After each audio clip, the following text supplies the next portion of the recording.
धन्यवाद सभापति महोदय जी। आपने मुझे किशोर न्याय संशोधन विधेयक 2021 पर बोलने का अवसर दिया। मैं आभार करना चाहता हूं देश के प्रधानमंत्री आदरणीय नरेंद्र मोदी जी का। मैं आभार करना चाहता हूं हमारी महिला बाल विकास मंत्री माननीय स्मृति ईरानी जी का। उन्होंने जब अपनी बात प्रारंभ की थी तो बड़े संवेदनशीलता के साथ में उन बच्चों की मनोदशा को जो है ना आपने उसमें प्रकट किया था। मैं दिल्ली के एक दृष्टांत से अपनी बात प्रारंभ करूंगा। दिल्ली के एक बालगृह में वहां पर जब मैं गया तो देखा कि एक बच्चा बहुत बुखार में तप रहा था और बाकी सारे बच्चे कार्यक्रम कर रहे थे। मैंने उसके पास जाकर पूछा तो उसको 3 दिन से बुखार आ रहा था, लेकिन एक अच्छी बहुत जो सुखद अनुभूति वहां पर देखने को मिली, वो बच्चे के पास में 4 बच्चे वहां पर बालगृह के उसके साथ में बैठे हुए थे। सामान्य रूप से देखने में आता है कि बच्चा जब घर में अस्वस्थ होता है तो उसको सबसे ज़्यादा आवश्यकता माँ की होती है। माँ अगर बच्चे के पास बैठी रहती है तो बच्चे को जो है ना किसी बात का भय नहीं होता, उसको ये लगता माँ मेरे पास है, मैं ठीक हो जाऊंगा। और ऐसे जो है ना हमारे समाज में जो ऐसे बच्चे हैं, इन बच्चों के प्रति देश के प्रधानमंत्री आदरणीय नरेंद्र मोदी जी के मन में हमारी महिला बाल विकास मंत्री माननीय स्मृति ईरानी जी ने उनकी पीड़ा को अनुभव किया और उसी के आधार पर इस बिल को संशोधन विधेयक को यहाँ पर लाया गया। समाज में होने वाले परिवर्तन और भविष्य में होने वाले परिवर्तनों को पहले से भांपकर सरकार नीति निर्धारण का कार्य करती है। किसी कानून पर होने वाले बदलाव के संबंध में और शीघ्र भांपकर उसमें परिवर्तन करना एक कुशल नेतृत्व का जो है ना वो प्रतीक होता है और उसी को भांपकर सरकार इस विधेयक के माध्यम से बच्चों के हित की दिशा में कदम उठाने जा रही है। मैं माननीय प्रधानमंत्री जी के कुशल नेतृत्व में सरकार बच्चों के हितों के प्रति उनको हितों को सुरक्षित करना चाहती है और बाल संरक्षण व्यवस्था को और अधिक प्रभावी और कारगर बनाने के लिए ये किशोर न्याय संशोधन विधेयक लाया गया है। ये वास्तव में बहुत सराहनीय है। 2016 का जो जुवेनाइल जस्टिस एक्ट था वो न सिर्फ संविधान में दिए गए बाल संरक्षण और किशोर न्याय के मूल सिद्धांतों और प्रावधानों के अनुरूप था, बल्कि ये कानून यूनाइटेड नेशंस के चार्टर के भी अनुकूल था। लेकिन जब किसी देश में कानून बनाने की प्रक्रिया स्थिर हो जाती है तो देश भी जो है ना स्थिर हो जाता है। हमारे यहाँ कहा जाता है कि रुके हुए पानी में जो है ना बदबू आने लगती है और बहता हुआ पानी पवित्र और निर्मल होता है। इसी कारण से हमारी सरकार इस जुवेनाइल जस्टिस एक्ट में सुधार लाई है जिससे इस कानून को और अधिक प्रभावी और समय के अनुरूप बनाया जा सके। भारत विश्व में सर्वाधिक बच्चों की संख्या वाला देश है। भारतीय संविधान भी बच्चों के लिए मौलिक अधिकार का प्रावधान करता है, जैसे शिक्षा का अधिकार, भोजन का अधिकार और बाल श्रम से शोषण से मुक्ति का अधिकार, स्वस्थ तरीके विकसित होने का अधिकार, सुविधाओं का अधिकार। राष्ट्रीय बाल नीति भी जो है ना बच्चों के विभिन्न क्षेत्रों में स्वाभाविक और अलग अलग माध्यम से संपूर्ण विकास व संरक्षण को महत्वपूर्ण मानती है। भारत का प्रत्येक बच्चा अपने आप में अनेक संभावना लिए अनूठा व्यक्तित्व है और वह राष्ट्र की धरोहर। राष्ट्रीय बाल नीति के अनुसार प्रत्येक बच्चे को पारिवारिक माहौल में प्रेम, खुशी और समझ के माहौल का अधिकार है। जिनको ये सौभाग्य प्राप्त होता है वो अपने घरों में जो अपने माँ बाप से वो परिवार जब होता है तो परिवार में दादा दादी होते हैं, परिवार में ताई भी होती हैं, परिवार में बुआ भी होती हैं, परिवार में चाचा भी होते हैं, बड़े भाई भी होते हैं। और इस तरह से जब समूह परिवार में बच्चा रहता है तो उसको धीरे धीरे जो एक तो संस्कार उसको मिलते हैं और परिवार में एक साथ रहने से आगे बढ़ने का हौसला भी मिलता है। मैं माननीय सभापति महोदय जी, इस दिशा में किशोर न्याय अधिनियम की जो धारा 56 है उसकी उपधारा एक ये प्रावधान करती है कि अनाथ, छोड़े गए या छोड़ दिए गए बच्चों के परिवारों के अधिकारों को सुनिश्चित करने के लिए दत्तक ग्रहण का उपाय किया जाएगा और इस बिल में उसका प्रावधान किया गया है। मनोवैज्ञानिक विशेषज्ञों ने भी माना है कि यदि बचपन में कोई व्यक्ति में बच्चे में कोई कमी होती है तो ऐसा व्यक्तित्व जो है ना आगे चलकर कुंठित हो जाता है। ये सब अधिकार सिर्फ ऐसे बच्चों के लिए नहीं है कि जिनके पास परिवार हैं, माता पिता हैं, संरक्षण को देखभाल करने वाले हैं, बल्कि वो बच्चे जिनके पास ऐसा नहीं है उनको यह अधिकार दिलाने की जिम्मेवारी सरकार की होती है और इसलिए सरकार इस दिशा में आगे बढ़ रही है। भारत यूएन की बाल अधिकार कन्वेंशन का हस्ताक्षरकर्ता देश है। उसके प्रावधानों को हम सरकार की नीतियों में स्पष्ट रूप से देख सकते हैं। किशोर न्याय अधिनियम 2015 में सबसे महत्वपूर्ण 2 प्रकार के बच्चों की श्रेणियों में विभाजित किया गया है।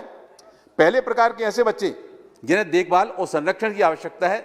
दूसरे प्रकार के ऐसे बच्चे जो कानून के उल्लंघन के दोषी हैं।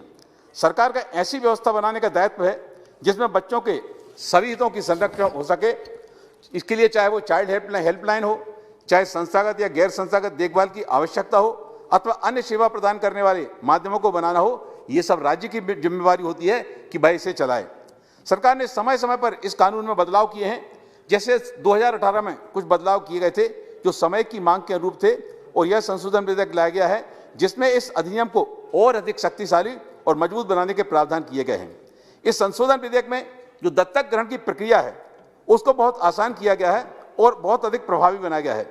वर्तमान में जो जुवेनाइल जस्टिस एक्ट की धारा 63 में बच्चों को गोद लेने की प्रक्रिया में कोर्ट को अधिकार था, और कोर्ट में इतनी ज्यादा पेंडेंसी रहती है कि सालों निकल जाते हैं। किसी बच्चे को गोद लेने के लिए किसी दंपति ने अगर आवेदन किया है और वो बच्चा 6 महीने का 8 महीने का है, लेकिन वो कोर्ट में जब प्रक्रिया चलती है वो बच्चा 3 साल और 4 साल का हो जाता है, और फिर वो अपने माँ बाप के पास जिस संरक्षण में जा रहा है वो उनसे उतनी अच्छी तरह से वो मिक्सअप नहीं हो पाता है। और इसके लिए आवश्यकता है कि इसको प्रक्रिया को आसान बनाया जाए, और इसी तरह में सरकार जो है ना आगे कदम बढ़ा रही है। कहीं इतनी ज़्यादा पेंडेंसी है उसको देखकर ये लगता है कि हम कहीं अनजाने में अनाथ बच्चों के प्रति अन्याय तो नहीं कर रहे थे, जिससे ना तो उन्हें नया परिवार मिल सकता था और ना ही जीने का कोई सहारा। मैं माननीय मंत्री जी को धन्यवाद करना चाहता हूं कि सरकार ने इस दिशा में जो महत्वपूर्ण कदम उठाया है और व्यवहारिक संशोधन करते हुए अब सारी की सारी शक्तियां जिला मजिस्ट्रेट को और उसके साथ ही साथ अतिरिक्त जिला मजिस्ट्रेट को देने का इसमें प्रावधान किया गया है। ये एक स्वागत योग्य कदम है।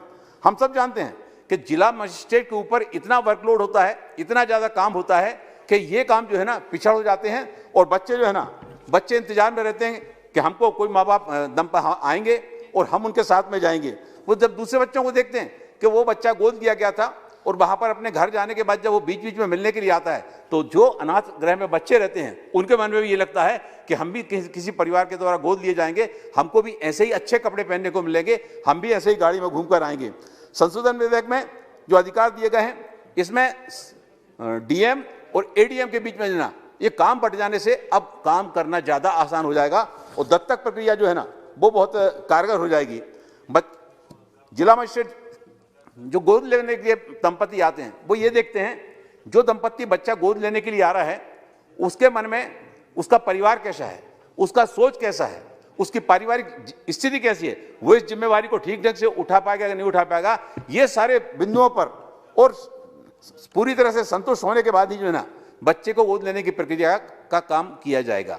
और ये जो व्यवस्था की गई है ये व्यवस्था काफी सराहनीय है। सभापति महोदय जी, इसका प्रत्यक्ष परिणाम ये होगा कि एडॉप्शन संबंधी जितने भी कार्य हैं वो अब सब फास्ट मोड में होने लगेंगे, और हमारे देश के अनाथ बच्चों को एक नया जीवन, नया परिवार और नया घर प्राप्त हो सकेगा।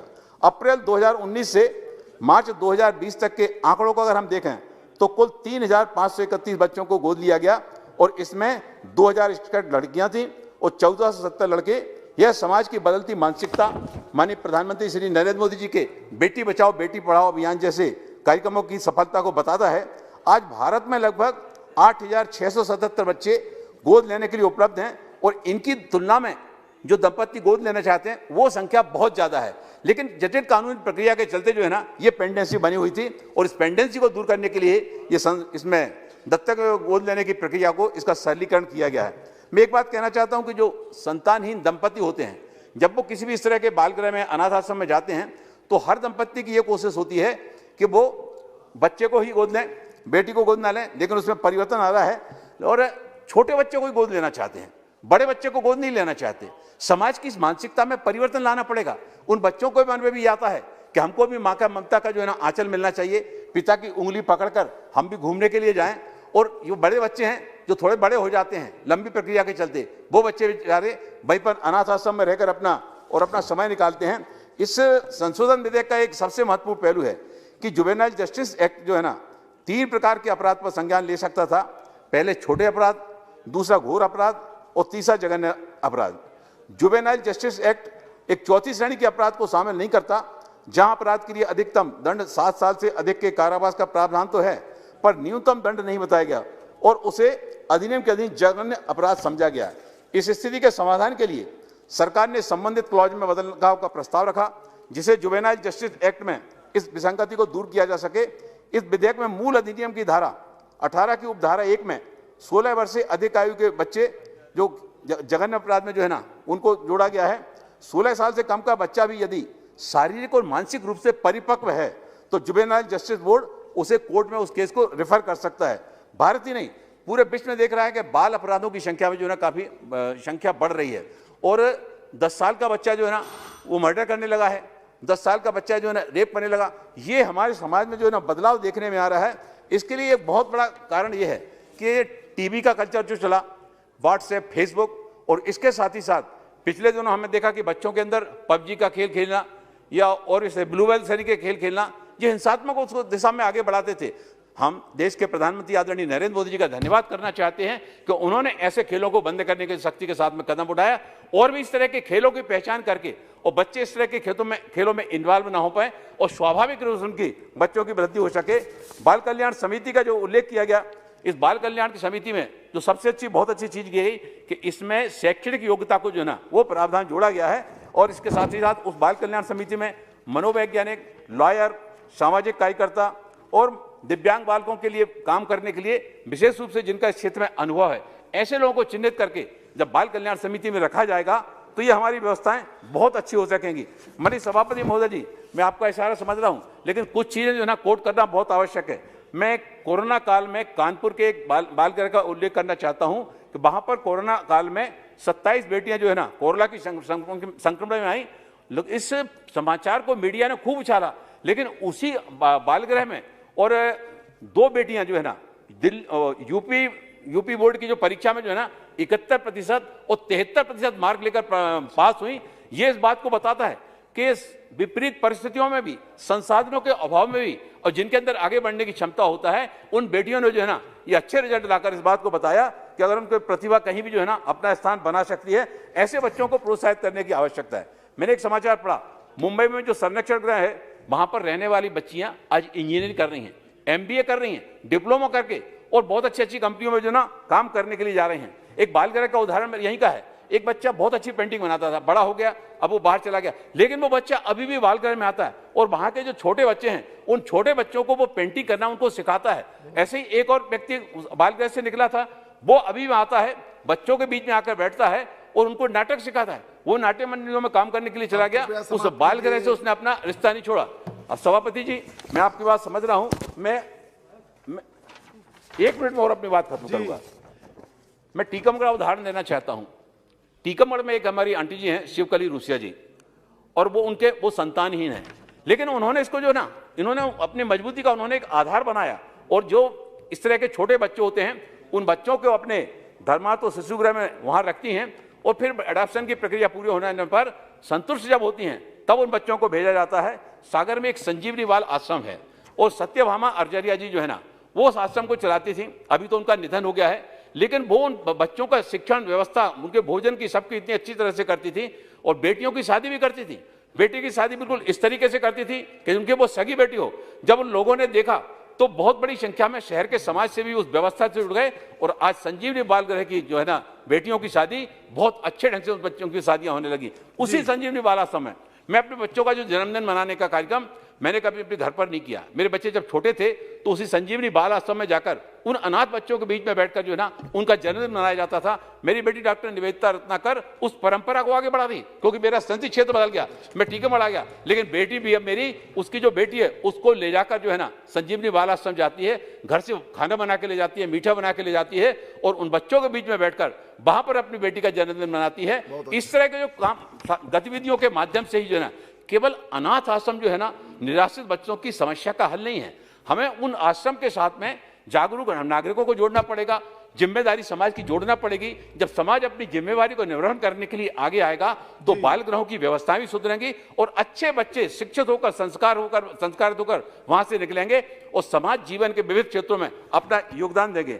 माननीय सभापति महोदय जी, एक आखिरी उदाहरण है, वो कोलकाता का, मैं गया था कोलकाता में एक बालिका गृह में। उस बालिका गृह में मैंने देखा कि एक बच्ची बहुत अलग तरह की है, बहुत अच्छी बच्ची थी।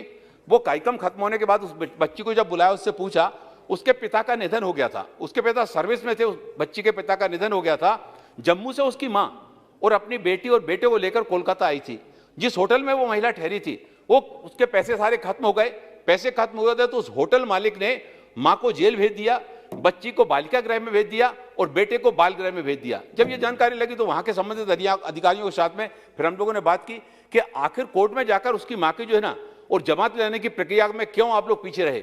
बाद में फिर उसकी जमानत हुई, उसको छोड़ा गया। लेकिन इस तरह की जो घटनाएं हैं ये अंदर तक जो है ना झंझोर देती हैं। और एक चीज और देखने में आई कि वहां पर जो है ना दूसरे राज्य के जो बच्चे थे उनको मछली खाने के लिए जो है ना वो प्रेरित किया जाता था। अब जम्मू कश्मीर का, उत्तर प्रदेश का, मध्य प्रदेश का, राजस्थान का कोई बच्चा अगर भटक के वहां पहुंच जाएगा तो खान पीन वहां का नहीं हो पाएगा। तो इस तरह की माननीय मंत्री महोदय जिसे मैं अनुरोध करना चाहता हूं, इस तरह के जो बाल गृह में बच्चे हैं जो दूर के दूरस्थ राज्यों के हैं उनको जो है ना पहचान करके वो वहां के राज्यों में भेजा जाए। उसी बाल गृह में 10 बच्चे बांग्लादेश के भी थे, तो उन्हें एम्बेसी से करके हम बाहर के अगर बच्चे हमारे देश में आ गए हैं उनको भेजे जाने की व्यवस्था की जानी चाहिए। और अंत में मैं अपनी वाणी को इन्हीं शब्दों के साथ कि हमारे माननीय मंत्री जी के द्वारा बहुत अच्छा बिल लाया गया है, स्वागत योग्य बिल है, मैं इसका समर्थन करता हूं। सबसे अपेक्षा करता हूं आखिरी सेंटेंस, सभापति मुझे आखिरी सेंटेंस मुझे अपनी बात कहने दीजिए। मेरे देश के प्रधानमंत्री आदरणीय नरेंद्र मोदी जी बच्चों के बारे में क्या सोचते हैं? वो ये सोचते हैं कि मैं बड़ी ही सावधानी से अपना कदम उठाना चाहता हूं, मैं बड़ी ही सावधानी से अपना कदम उठाना चाहता हूं क्योंकि मेरे पीछे बच्चा आ रहा है और वो बच्चा ये कहता है कि मैं तेरे जैसा ही बनना चाहता हूं। ठिठुरती ठंड में, तपती धूप में, बरसते बादलों में, बर्फों के बीच में मैं बरसों के लिए बना रहा हूं उस बच्चे के भविष्य को जो बच्चा मेरे पीछे आ रहा है। बहुत बहुत आभार, बहुत बहुत धन्यवाद।